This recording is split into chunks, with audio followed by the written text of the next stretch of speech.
তাই বিকাশ মিশ্রকে আর বললাম আর বলার দরকার নেই আমার নাম। বিকাশ মিশ্র আমাদের দীর্ঘদিন বোলপুরের বিজেপির কাউন্সিলর, আমাদের মন্ডল প্রেসিডেন্ট কাঞ্চন ঘোষ আছেন। 21 সালে মার খেয়েছিল, রাত্রিবেলা আমাকে ফোন করেছিল। আমি হয়তো তোকে মার খাওয়া আটকাতে পারিনি, কিন্তু রক্তটা পোছানোর কাজ করেছিলাম বা চেষ্টা করেছিলাম। আপনাদেরকে আমি ধন্যবাদ জানাবো যে অনেকদিন পরে বোলপুরে একটা জনতার গর্জন আপনারা দিলেন। আমি শুধু জনতার গর্জন করব না, এটা রাষ্ট্রবাদীদের গর্জন, এটা দেশপ্রেমিকদের গর্জন, এটা সনাতনীদের গর্জন, এটা মূলবাসী আদিবাসীদের গর্জন। এবং এমন একটা দিনে গর্জন দিলেন যেদিন ক্রান্তি নায়ক ভগবান বিরসা মুন্ডার আজকে প্রয়াণ দিবস। আমরা তাকে প্রণাম জানাই, জোহার জানাই। আজকে এই কর্মসূচির আহ্বায়ক ব্যবস্থাপক আমাদের পরীক্ষিত নেতা, বর্ষিয়ার নেতা শ্যামাপদ মন্ডল মহোদয়, উপবিষ্ট আছেন রাজ্যের সাধারণ সম্পাদক তরুণ নেতা ভাতৃপ্রতিম জগন্নাথ চট্টোপাধ্যায় মহোদয়, সর্বভারতীয় যুব মোর্চার ভাইস প্রেসিডেন্ট দুবরাজপুরের এমএলএ অনুপ সাহা মহোদয়, কিষাণ মোর্চার রাজ্যের সভাপতি মান্যবর মহাদেব সরকার মহোদয়, আমাদের অত্যন্ত প্রিয় নেতা বীরভূম সাংগঠনিক জেলার সভাপতি ধ্রুব সাহা মহোদয়, এর বাইরেও বিদ্যাসাগর চক্রবর্তী, প্রিয়া সাহা, সন্দীপ নন্দী সহ সম্মানিত মঞ্চ, আমি প্রত্যেককে অভিনন্দন জানাই। আমি আমার মা, বোন, দিদি এবং কন্যাদেরকে প্রণাম নিবেদন করি, বন্দন করি। না জাগিলে ললনা, এ বিশ্ব জাগে না। আমরা কেউই পৃথিবীর আলো দেখতে পেতাম না যদি না মায়েরা থাকতেন, না থাকতেন মাতৃশক্তি, দেবী শক্তি। আমি যে পূর্ণভূমিতে উপবিষ্ট হয়েছি, একদিকে বিশ্বকবির স্মৃতিধন্য শান্তিনিকেতন, অন্যদিকে জগৎ খ্যাত আস্থার জায়গা মা তারার এই ভূমি, তারাপীঠ নামে খ্যাত। আজকে সেখানে আমরা এসেছি নারী সম্মান যাত্রায়। কেন নারী সম্মান যাত্রা? আপনারা জানেন, গত কয়েকদিন আগে পশ্চিমবাংলার চোরেদের রানী পিসিমণি, মহারানী চোরেদের, যিনি এখন হীরক রানী হয়েছেন, সেই হীরক রানীর সবচেয়ে ক্লোজেস্ট নেতার নাম হচ্ছে অনুব্রত মণ্ডল। অনুব্রত মণ্ডল তিনি তৃণমূল কংগ্রেসের দীর্ঘদিনের জেলা সভাপতি ছিলেন। তিনি এখনো জেলে থাকাকালীনও ছিলেন, বেরিয়ে এসেও স্বমহিমায় আছেন এসআরডিএর chairman, state rural development authority, অর্থাৎ রাষ্ট্রমন্ত্রীর সমমর্যাদা সম্পন্ন। অর্থাৎ মমতা বন্দ্যোপাধ্যায়ের চোখে তিনি হলেন রাজ্যের মন্ত্রী।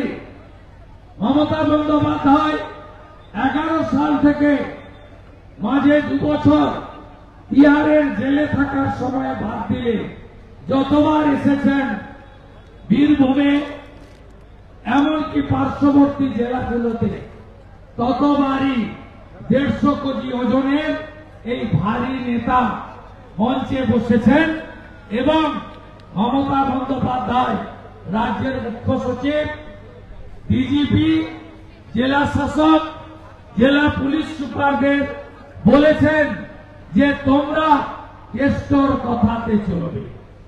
মমতা বন্দ্যোপাধ্যায় একাধিক সভাতে বলেছেন আমার কেষ্ট রাজ্যসভায় পাঠাতে চেয়েছিলাম, ও যেতে চায়নি, কারণ দিল্লিতে তিনি যেতে চান না। দিল্লিতে গেলে এখানকার পাথর, বালি, জেলা পরিষদ, পুরসভা, 100 দিনের কাজ, আবাস, কয়লা, গরু পাচার, টাকা তুলবেন কখন আর বোলপুরের প্রাসাদে বসে গুনবেন কখন, আর মুড়ির টিনে করে মমতা ব্যানার্জির কালীঘাটে পাঠাবেন কখন। তাই তিনি রাজ্যসভার মেনে নেন। তিনি এই এলাকার অলিখিত মুখ্যমন্ত্রী ছিলেন। কখনো বলেছেন চরম চরম ঢাকের আওয়াজ বাজবে, কখনো বলেছেন বিরোধীরা আসবে, পোলিং বুথে নকুল দানা, গুড় বাতাসার ব্যবস্থা থাকবে, কখনো বলেছেন রাস্তায় উন্নয়ন দাঁড়িয়ে থাকবে। আপনারা দেখেছেন 2018 সালের পরে কোন নির্বাচন এই জায়গায় হয়নি। 2018 পঞ্চায়েতে সমগ্র বীরভূম জেলায় বিনা প্রতিদ্বন্দ্বিতায় 30 স্তরের পঞ্চায়েত হয়েছে। একটা পঞ্চায়েতে ভোট হয়েছিল মল্লারপুর, সেখানকার হিন্দুরা হারিয়ে দিয়েছিল এই তোলামল নামক মুসলিম লীগ 2 পার্টিকে, আপনারা জানেন। সেই অনুব্রত মন্ডল গরু পাচারের মামলায় জেল খাটল, তার 500 কোটি টাকার সম্পত্তি উদ্ধার হল, তার সিকিউরিটি নাম তার সাইগল, ওসিআইসিরা তাকে স্যালুট দিতেন, তার 200 কোটি টাকার সম্পত্তি উদ্ধার হল। মোদীজি আছেন বলেই না খাউঙ্গা না খানে দুঙ্গা অনুব্রত মন্ডল মতো চোরেরা, মমতার ভারী নেতারা 2 বছর তিহারের জেলে কাটিয়েছে, আপনারা জানেন। বেরিয়ে আসার পরে আবার স্বমহিমায় আপনারা অনেকেই জিজ্ঞেস করেছিলেন জামিন পেল কেন। দেশের আইন আছে, যে ধারায় তাকে এনফোর্সমেন্ট ডাইরেক্টরেট ইডি অ্যারেস্ট করেছিল, সেই ধারায় সর্বোচ্চ 6 বছরের জেল হয়। 2 বছর জেল কেটেছে। ভারতের আইন যদি ঠিক থাকে আরো 4 বছর জেল খাটতে হবে এই ভারী নেতাকে। সব অ্যাকাউন্ট ফ্রিজ, সব সম্পত্তি বাজেয়াপ্ত, নিলাম শুরু হলে বলে, তাই চিন্তা করবেন না, এদেরকে আমরা শিকড় সহ তুলব, যাতে যাতে আর একটা পাতাও না গজায়। আমরা আজকে এসেছি কেন? 42 ডিগ্রি তাপপ্রবাহ। যারা 4টার মিছিলে বেরিয়ে এসেছেন মঙ্গলকোট থেকে, হাউসগ্রাম থেকে, লাভপুর থেকে, ময়ূরেশ্বর থেকে, নানুর থেকে, কেতুগ্রাম থেকে, বোলপুরের বিভিন্ন গ্রাম থেকে 1টা 12টা না খেয়ে, মুড়ি খেয়ে, পান্তা খেয়ে বেরিয়েছেন। কেন এসেছেন? মা বোনের সম্মানের জন্য। আপনারা মন্তব্য অনুব্রত বোলপুরের আইসিকে যে ভাষা বলেছেন, বিশেষ করে আইসি বোলপুরের স্ত্রী এবং মাকে নিয়ে মুখে আনা যায়? বলুন,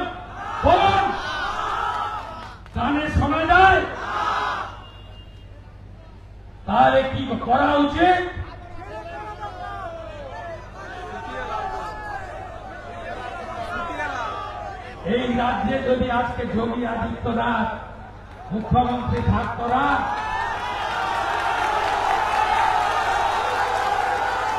রেকর্ড নয়, জগন্নাথ বলছিল, সপাস করে ধরত, নিয়ে যেত, 14 দিন রিমান্ডে রাখত, প্রত্যেক দিন শুকনো লঙ্কা জ্বালানো হতো আর নাকে ঢোকানো হতো। যেদিন ঘটনা ঘটে আপনাদের বিরোধী দলনেতা বলেছিল অনুব্রতর কিছু হবে না। হ্যাঁ, এটা ঠিক, যার মাথায় মমতার হাত সেই খাবে জেলের ভাত। তাই অনুব্রত খেটেছে যে সেটা দিল্লির পুলিশ, ইডি, মমতা ব্যানার্জি বোলপুরের আইসি দুটো ফোন বাজেয়াপ্ত করেছে। ডিপার্টমেন্টাল প্রসিডিংস হচ্ছে, বোলপুরের আইসি সাসপেন্ড হবে। বোলপুরের আইসির নাম শেখও নয়, মোহাম্মদ নয়, আলীও নয়, মোল্লাও নয়, খাও নয়, হাল্লার। তাই বোলপুরের আইসির শাস্তি হবে, কিন্তু অনুব্রত মণ্ডলের শাস্তি হবে না। তাহলে কি করতে হবে? যেদিনকে পাতা উল্টে দেবেন তার পরের দিনই এই মামলা রিওপেন হবে, মারতে মারতে তুলে নিয়ে যাবে পুলিশ। পোস্কো আইনে 5 বছর জেলে রাখবো, রেকর্ড করে রাখো। আমি শুভেন্দু অধিকারী বলেছিলাম না মমতা ব্যানার্জিকে, আমি আগে দাঁড়াবো বলিনি নন্দীগ্রামে। মমতা ব্যানার্জি আগে গিয়ে বলেছিল আমি দাঁড়াবো নন্দীগ্রামে। তারপরে পার্টি বলল হারাতে পারবে। হ্যাঁ, 64,000 ভোট আছে, মানে মুসলমান ভোট, আমি বাদ দিয়েই পারবো। আমি 65 বার হিন্দুকে এক করেছিলাম, বিশেষ করে শিডিউল কাস্ট বুথগুলো আমি প্রণাম করি আমার তফসিলি জাতিকে। মুসলমান বুথে 700-র মধ্যে মমতা 695, মীনাক্ষী 3, শুভেন্দু 2। আর শিডিউল কাস্ট বুথে 700-র মধ্যে 675 শুভেন্দু, মমতা 2। হারিয়েছি কম্পার্টমেন্টাল চিফ মিনিস্টার, যার কান একটা কাটা রাস্তার এক পাশ দিয়ে যায়, আর যার কান দুটো কাটা রাস্তার মাঝখান দিয়ে যায়, তার নাম হল মমতা ব্যানার্জি। আমি আমাদের ভারতবর্ষের ইলেকশন কমিশনকে বলেছি, শুধু 2 মাস মমতার পুলিশদেরকে তালা চাবি লাগিয়ে রেখে দিন, আমরাই জিহাদি জঙ্গিদেরকে সাইজ করে দিয়ে কিভাবে ভোট করতে হয় বাংলার জনগণ। নারী সম্মান যাত্রা আজকে সফল। এ তো বীরভূমের একটা অংশ এসেছে, এ তো পহলে ঝাঁকি হ্যায়, अभी सिउड़ी रामपुर आज बाकी है। ये तो उद्বোधन হলো আজকে গায়ের ছাড়া বীজতলা ফেলি না আমরা, কি বলি আগুয়াছিরা। আগে বলদ দিয়ে করা হতো, এখন মেশিনে করা হয়। বীজ ফেলা হয়, চারা হয়, রোপণ হয়, বরুণ দেব বর্ষা দেয়, তারপরে ধান পাকে, তারপরে আমরা কাটি। আজকে